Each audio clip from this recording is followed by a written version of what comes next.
Hello and welcome to Talanta Biology class, and welcome to yet another and the last video of our quick revision series for class 11.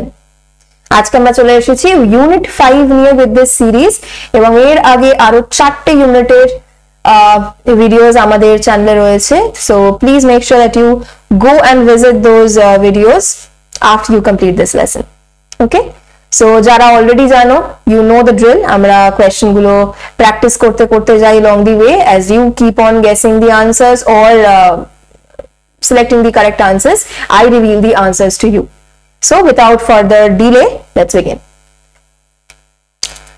First question for today আজকে আমাদের হচ্ছে, which of the following statements is or are false about electrical synapse?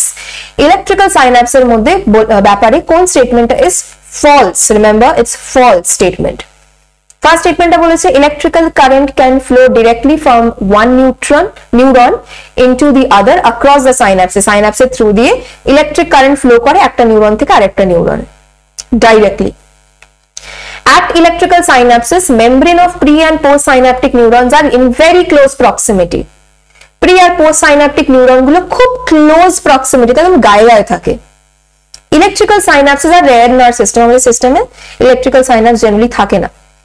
Electrical synapses pass electrical signals between cells with the use of acetylcholine. Acetylcholine এর সাহায্যে electrical synapse actually transmit করা হয়. Electrical synapses are fast. Our last বলেছে transmission of an impulse across electrical synapse is very similar to impulse conduction along a single axon.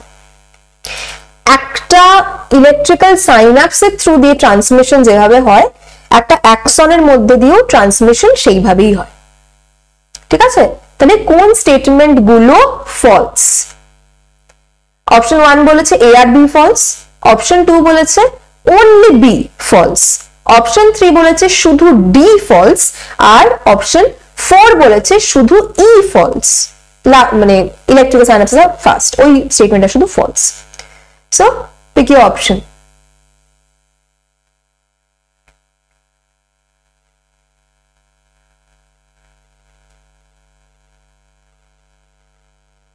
Okay, so the correct option is option 1. তার মানে A আর B হচ্ছে আমার false statements. A আর B কি ছিল? A তে বলেছিল ডাইরেক্টলি একটা নিউরন থেকে আরেকটা নিউরনে ফ্লো করে যেতে পারে থ্রু সাইনাপসিস, obviously পারে না, নিউরোট্রান্সমিটারস লাগে।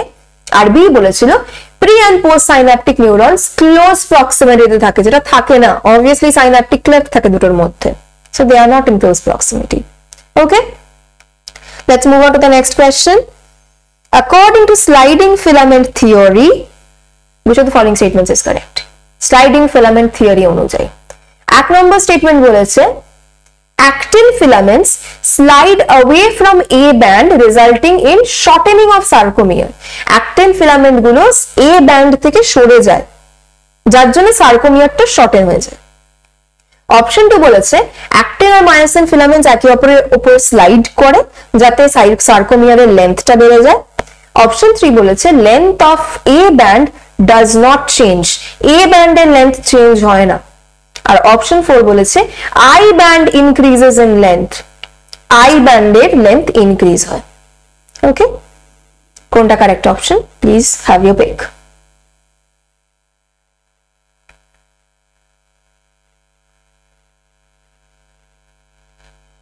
So the correct option is obviously length of A band does not change. আমরা যখন ডায়াগ্রামটা দেখি তখন এগুলো যদি আমাদের actin filament হয় আর myosin filaments go like this, actin, actin, myosin. ওকে, এবার এই যে রিজিয়নটা অফ myosin filaments, এটাকে আমরা বলি A band, রাইট? আর এই actin এর মধ্যে থাকে আমাদের Z লাইন, এবং এই পুরো রিজিয়নটাকে আরেকটা মায়োসিনের পৌঁছানো অবধি দিস রিজন এন্টায়ারিটিটাকে বলা হয় I band. সো যখন আমাদের মাস্কুলার কন্ট্রাকশন হয়, অবভিয়াসলি মায়োসিন কোন রকম ভাবে শর্টেন হয় না, তো সেই জন্য A ব্যান্ডের লেন্থটাও চেঞ্জ হয় না। কি করে মায়োসিন? মায়োসিন এই অ্যাক্টিনটাকে নিজের দিকে পুল করে, রাইট? আবার রিল্যাক্সেশন হলে সেটাকে আবার ছেড়ে দেয়। তো যার জন্য কি হয়, আমার আই ব্যান্ডের কন্ট্রাকশন এবং সাইজটা চেঞ্জ হয়, এ ব্যান্ডে কিন্তু কোনো রকম চেঞ্জ হয় না। ওকে, আই ব্যান্ডটা শর্টেন করে, এ ব্যান্ডে কিন্তু চেঞ্জ হয় না। সো সেই জন্য কারেক্ট অপশন হচ্ছে option 3। Next question for today, arrange the sequence of action of work of FSH অর্থাৎ ফলিকল স্টিমুলেটিং হরমোন। বলে দিলাম, এটা কিন্তু নিজেকে মাথায় রাখতে হবে, পরীক্ষায় দেয়া থাকবে না। অপশন এ বলেছে binding to membrane receptor, membrane রিসেপ্টরের সাথে প্রথমে বাইন্ড করে। অপশন বি বলেছে বায়োকেমিক্যাল রেসপন্স জেনারেট হয়। অপশন সি বলেছে generation of second messenger generate হয়। অপশন ডি বলেছে ফিজিওলজিক্যাল রেসপন্স। এবার এই অপশন গুলোর মধ্যে থেকে আমাকে 1 2 3 4 এর মধ্যে থেকে বার করতে হবে কারেক্ট অর্ডারটা কি, কি অর্ডারে উপরের কাজগুলো হয়। ওকে, কারেক্ট অর্ডারটা বের করো, আগে কারেক্ট অর্ডারটা নিজেরা বের করবে, তারপরে দেখবে 1 2 3 4 এর মধ্যে কোনটাতে সেই অর্ডারটা রয়েছে। ঠিক আছে, করে ফেলো তাড়াতাড়ি।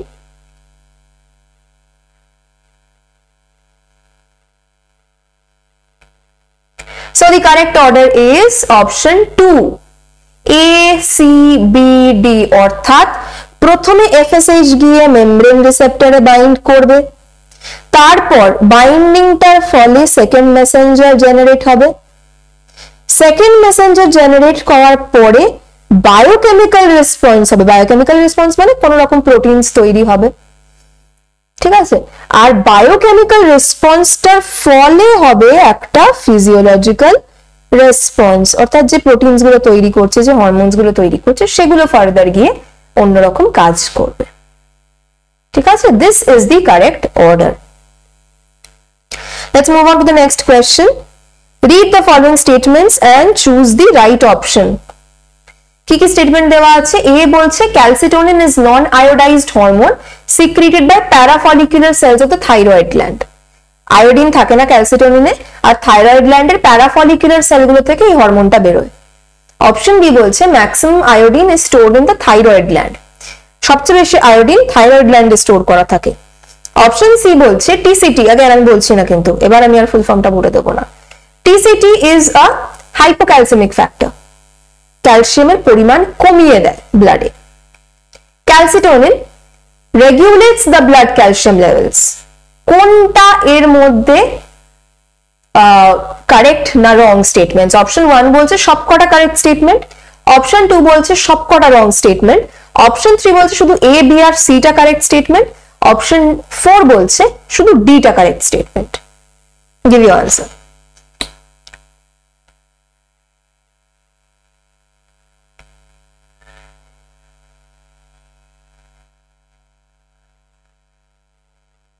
Okay, so the correct option is, ekhane again there is a mistake, I apologize. Ekhane correct option ta will be, don't be afraid, option 1. All are correct. Ekhane I'll explain you why. বলছে option 3 টা is the correct answer. ঠিক আছে, option 3 মানে কি শুধু A B R C। তার মানে calcitonin yes it is non iodized, হ্যাঁ ওটা প্যারাফলিকুলার সেল থেকে তৈরি করা হয়, আয়োডিন সবচেয়ে বেশি থাইরয়েডে স্টোর করা থাকে, এন্ড থাইরোক্যালসিটোনিন হাইপোক্যালসেমিক ফ্যাক্টর, অর্থাৎ ক্যালসিয়াম লেভেলস কমিয়ে দেয় ব্লাডে। Then how can option D be wrong? যে হাইপোক্যালসেমিক ফ্যাক্টর হিসেবে কাজ করছে সে তো obviously ব্লাড ক্যালসিয়াম লেভেলস কে রেগুলেট করবে, so D cannot be wrong. So এখানে সবকটা statement R correct. So once again I apologize, this is the wrong thing given here. Okay, so let's move on to the next question. Which of the following statements are correct with respect to vital capacity? Vital capacity ব্যাপারে কোন স্টেটমেন্টটা is correct? First স্টেটমেন্টে বলেছে ERV, TV and IRV, আমি বলবো না ফুল forms, you have to memorize them. এই তিনটে included within vital capacity. Statement B বলছে total volume of air a person can inspire after a normal expiration, that is vital capacity. একটা normal expiration হওয়ার পর কতটা ভলিউম অফ এয়ার আবার একজন মানুষ ইনহেল করতে পারে, সেটা হচ্ছে ভাইটাল ক্যাপাসিটি। স্টেটমেন্ট সি বলছে maximum volume of air a person can breathe in after forced expiration, একবার জোরে এক্সপায়ার করার পরে কতটা অ্যামাউন্ট অফ এয়ার ম্যাক্সিমাম আমরা আবার ব্রিথ ইন করতে পারি, ইন্সপায়ার করতে পারি। এবারে ডি স্টেটমেন্টটা বলছে ইআরভি, আরভি আর আইআরভি এই তিনটে জিনিস ভাইটাল ক্যাপাসিটির মধ্যে থাকে। ই বলছে maximum volume of air a person can breathe out after a forced inspiration, মানে ভাইটাল ক্যাপাসিটি মানে হচ্ছে একবার আমি ফোর্সফুলি ইন্সপায়ার করলাম, তারপরে কতটা ভলিউম অফ এয়ার আমি এক্সপায়ার করতে পারবো। এবার বলতে হবে কারেক্ট কোনগুলো। অপশন 1 বলেছে এ আর ই কারেক্ট, হ্যাঁ ইআরভি, টিভি আর আইআরভি এই তিনটে ওর মধ্যে থাকে, আর হ্যাঁ it is the amount of air that we can breathe out after a forced expiration. Option 2 মতে বি, ডি আর E correct. Total volume a person can inspire after normal expiration includes ERV, RV and IRV, আর again E যেটা আমি বললাম। 3 বলেছে A, C and D correct, includes ERV, TV and IRV। C বলেছে maximum volume a person can breathe in after forced expiration, and D বলেছে it includes ERV, RV and IRV। Okay, আর fourth option বলেছে A, C and E correct। এবার it's up to you to choose the correct option.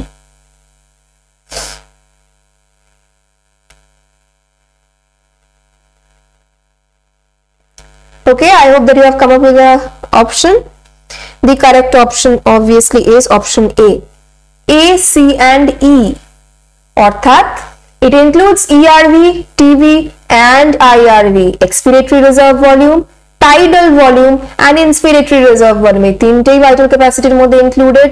It is the maximum volume of air একটা মানুষ can breathe in after a forced expiration, R it is the maximum volume of air a person can breathe out after a forced expiration.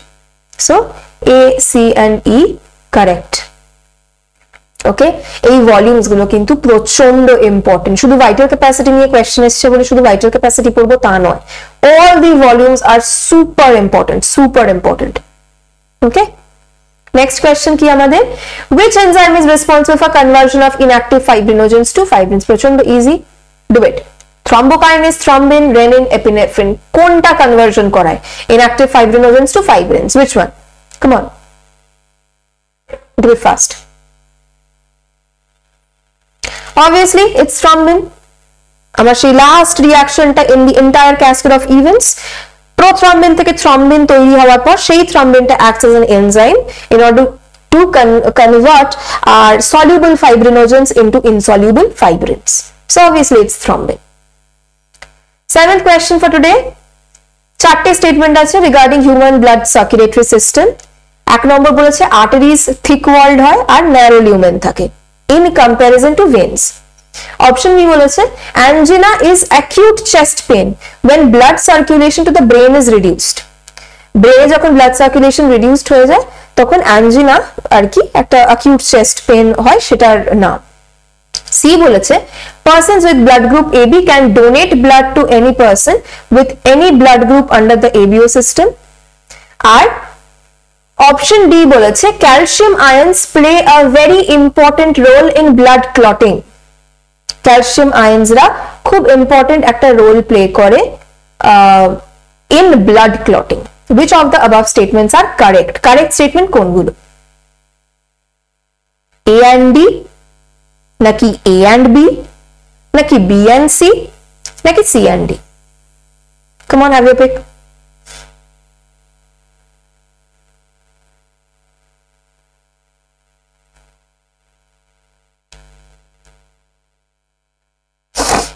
Okay, so আমাদের correct option হবে এখানে, I apologize once again, এখানে বলা হচ্ছে correct options হচ্ছে C and D, which is again wrong। I don't know এত ভুল কেন হয়েছে আজকে। সো এখানে কারেক্ট স্টেটমেন্টস হচ্ছে আমার, obviously I have to see if it is they are asking for the correct statement or not। Correct statement হচ্ছে আমাদের obviously আর্টারিজরা থিক ওয়ালড হয় and narrow lumen থাকে in comparison to veins। ঠিক আছে, this is true, আর্টারির ওয়াল গুলো thick হয় and they have narrow lumen in comparison to veins। আর second হচ্ছে calcium ions do play a very important role in blood clotting। calcium ions এর খুব important role একটা থাকে in blood clotting। ঠিক আছে, এখানে যেটা আমার অপশনে ছিল, why I said it was wrong, because ওরা বলছিল C and D are correct. C cannot be correct. C correct হতো যদি এখানে ডোনেটের জায়গায় থাকতো receive. AB blood group can receive blood from any other blood group, but it cannot donate to other blood groups. কিংবা যদি এখানে AB এর জায়গায় O থাকতো, I could have gone with this option. So, okay. Now, next, move on. Question 8 বলছে, which of the following statements is not true about blood pressure? কোনটা false about blood pressure? এক নম্বর, it is measured with an instrument called sphygmomanometer. Second, blood pressure of an individual is 140 by 90 millimeter Hg or higher. It shows hypertension. এর উপরে গেলে বা এই blood pressureটা হলে a person is said to have high blood pressure বা hypertension. 3 বলছে, normal systolic pressure is 120 millimeter Hg, diastolic pressure is 80 millimeter Hg. আর অপশন 4 বলছে, hypertension is caused by vasodilation which results in increased resistance to blood flow. Vasodilation হলে hypertension হয়. Now which one is the correct option? Not true actually. Which one is the incorrect statement?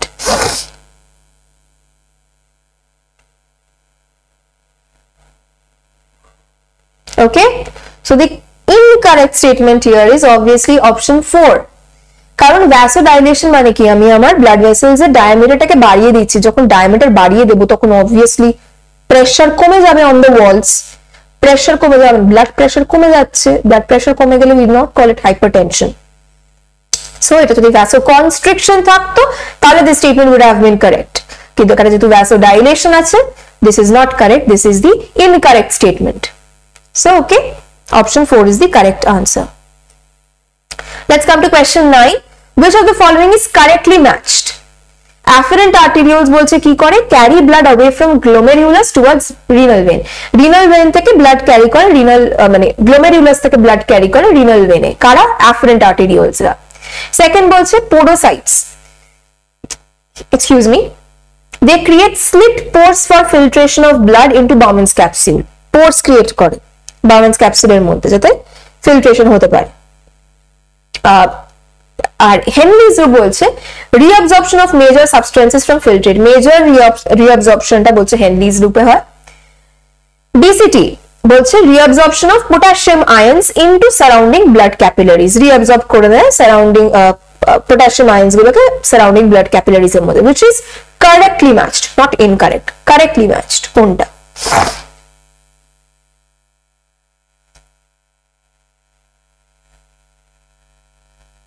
So the correct option is obviously podocytes.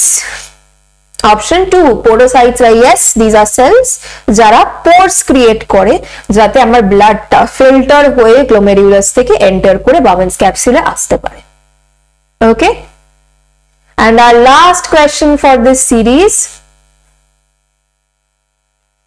following are the steps of dialysis. dialysis এর অনেকগুলো স্টেপের কথা লেখা আছে, কোন অর্ডারে এই স্টেপগুলো এক্সিকিউট করা হয়। আবার আমি একটা কথা বলবো, প্রথমে স্টেটমেন্টগুলো পড়ে অর্ডারটা নিজে ডিসাইড করবে, তারপর মেলাবে কোথায় এই অর্ডারটা রয়েছে। অপশন 1 বলছে প্রথমে ব্লাড, আচ্ছা let me read out the processes. Blood is passed into a vein, blood আগে ভেনে পাঠানো হয়। বি বলছে ব্লাডটাকে হেপারিনের সাথে মিক্স করা হয়। সি বলছে ব্লাডটাকে অ্যান্টি হেপারিনের সাথে মিক্স করা হয়। ডি বলছে ব্লাডটাকে একটা কনভিনিয়েন্ট আর্টারি থেকে ড্রেন করা হয়। ই বলছে ব্লাডটাকে একটা কয়েলড আর পোরাস সেলোফেন টিউবের মধ্যে দিয়ে পাস করানো হয়। অপশন এফ বলছে, মানে এফ নম্বর স্টেপটা বলছে removal of nitrogenous West from blood. কোন অর্ডারে এই ঘটনাটা ঘটে? Quickly give the answer. Decide the order, choose the correct option.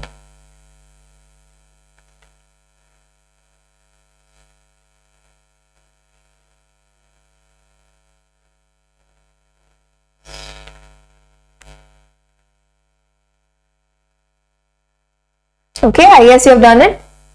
The correct order will be option 2. Option 2 কি বলছে, ফার্স্টে আমরা ব্লাড ড্রেন করব একটা কনভিনিয়েন্ট আর্টারি থেকে, অবভিয়াসলি কারণ আর্টারি থেকেই তো ব্লাডটা কিডনিতে যায়, তো সেটাকেই আমাকে বার করতে হবে because kidney is not functioning properly. তারপরে হোয়াট হ্যাপেন্স, সেই ব্লাডটাকে we mix with heparin, কেন? because heparin is an anticoagulant, আমি চাই না আমার ব্লাডটা কোয়াগুলেট করে যাক। তারপরে আমি কি করব, তারপর that blood is passed through a coiled and porous cellophane tube bathing in dialyzing fluid, অর্থাৎ এইবার আমাকে অ্যাকচুয়াল ডায়ালিসিসটা করতে হবে, ঠিক আছে? নাইট্রোজেনাস ওয়েস্ট গুলোকে সরিয়ে ফেলতে হবে। তারপর আমি কি করব, তারপর এই স্টেপটার জন্য what happened, আমার নাইট্রোজেনাস ওয়েস্ট গুলো got removed from blood, তাই তো? then what happens, আমি ব্লাডটাকে অ্যান্টিকোয়াগুলেন্ট দিয়েছিলাম two let it not coagulate, এবার আমাকে ব্লাডটাকে রিস্টোর করে দিতে হবে অরিজিনাল কনফর্মেশনে, তাহলে আমি আবার অ্যান্টি হেপারিন দেব ওই হেপারিনের ইফেক্টটাকে নিউট্রালাইজ করে দেওয়ার জন্য। তারপর আমি কি করছি, only one step remains, এই ব্লাডটাকে আমি রিটার্ন করে দিচ্ছি টু আ সুটেবল ভেন।